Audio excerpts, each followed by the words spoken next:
राजीव रोहिला जी, दिल्ली से। राधा वल्लभ से नहीं है। गुरुजी, मेरे मन में बहुत भाव उठते हैं कि मैं खूब दान पुण्य और गरीबों की सेवा करूं, लेकिन मेरी स्थिति इतनी अच्छी नहीं है मैं कुछ सेवा कर सकूं। हाँ, सेवा करना उतना महत्वपूर्ण है जितना भाव उठना महत्वपूर्ण है। समझ रहे ना? आपके अंदर जैसे भाव है कि ऐसा ऐसा करूं, ऐसा ऐसा करूं, आपकी उन्नति हो जाएगी। क्रियाएं, मान लो आपके पास 4 रोटी है, 4 पाते हो, तो 1 रोटी निकाल दो, 1 रोटी की भूख रखो, उसमें से चिड़िया, पंछी, गई, गऊ किसी को भी दे दो, आए हुए भूखे अतिथि, किसी साधु महात्मा किसी को भी दे दो।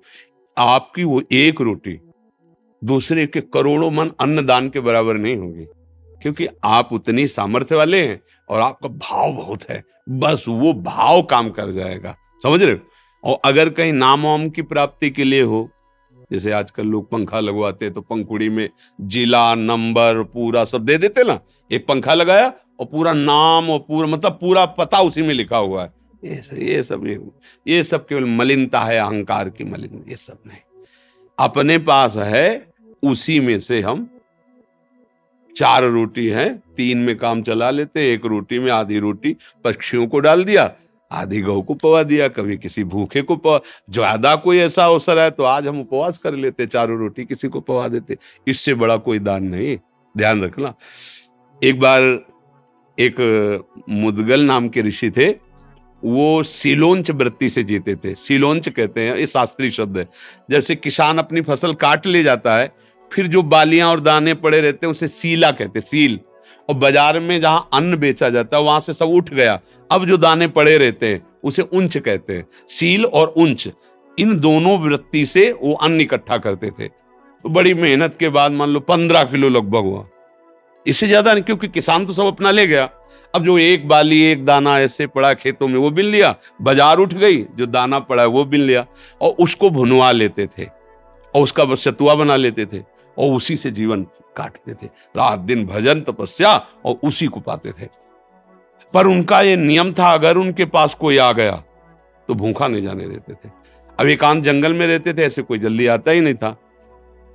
एक बार उनकी परीक्षा के लिए ऐसा हुआ कि आगे एक ऋषि रूप में बैठे, सब सतुआ पा गए पूरा।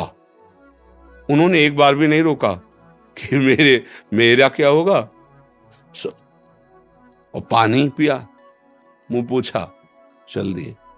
तो जो वहां सतुआ के कण गिरे थे ना, तो एक नेवला वहां से निकला, तो आधे शरीर पे सतुआ का कण लगा तो स्वर्ण का हो गया, तेजस्वी। राजसूय यज्ञ जब युधिष्ठिर जी की हुई तो वो ऐसे से घूम रहा था जहां सबको पवाया गया। फिर भगवान श्री कृष्ण और अर्जुन युधिष्ठिर जहां बैठे थे वहां से निकला और कहा, ये मुदगल ऋषि की सतुआ यज्ञ से बढ़ के नहीं है, राजसूय यज्ञ हुआ। तो भगवान ने कहा, ऐसा क्यों तुम कहते हो? बोले, देखो सतुआ के कण लगे थे तो आधा में स्वर्ण का हो गया, यहां सब जगह घूम आया, हमारा एक बाल भी स्वर्ण का नहीं। तो हमारी बात समझ रहे ना? कितनी कठिन मेहनत से बीन बीन कर दाना वो एकत्रित करते, तो उनके द्वारा सतुआ यज्ञ की बराबरी भगवान जहां बैठे राजसूय यज्ञ नहीं हुई। हमें जरूरत नहीं कि हमारे पास धन आवे, हमें जरूरत है जितना हमारे पास है उसमें से अपने परिवार का पोषण करते अगर 1 रोटी भी बाहर दे, वो बहुत बड़ा दान। समझ रहे ना?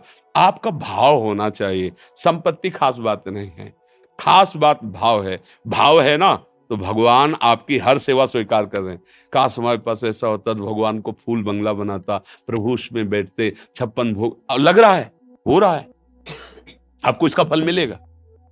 ये कलयुग का विशेष प्रताप है। कलिकर एक पुनीत प्रतापा, मानस पुण्य होई और नहीं पापा। तो इसलिए धन की आकांक्षा तो मत करो, पर भाव जो है उसमें जो है उसको सुरक्षित रखो, ये आपको लाभ प्रदान करेगा।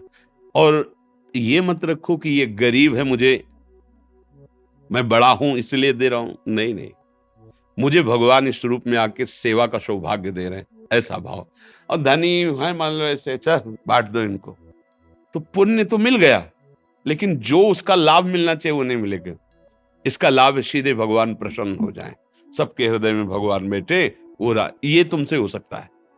सबके प्रति भगवत भाव, अवसर मिल जाए, मृदु वचन, जल और रोटी का टुकड़ा, ये तो कोई भी दे सकता है।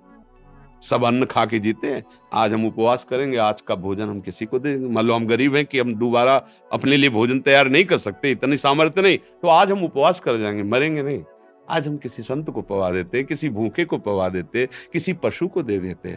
ऐसी भावना रखो, भगवान मुझे धन दे तब मैं से, ऐसा नहीं होता। वो धन आएगा तो हो सकता है ऐसी प्रमाद स्थिति हो जाए कि ऐसे अपराध बनने लगे कि जिसका भाव करते हो भाव ही खत्म हो जाए। इसलिए बहुत सावधान होकर के चलो। भगवान जिस परिस्थिति में रखें बहुत अच्छा है, और भाव बढ़ाते चले जाओ। भगवान भाव के भूखे हैं, भाव का भूखा हूं मैं, और भाव ही एक सार है। भाव से मुझको भजे तो भाव से बेड़ा पार है, भगवान के वचन।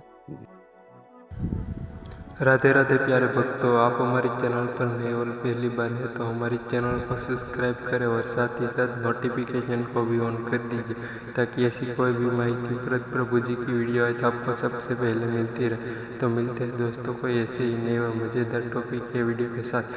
तब तक सभी को बाय बाय।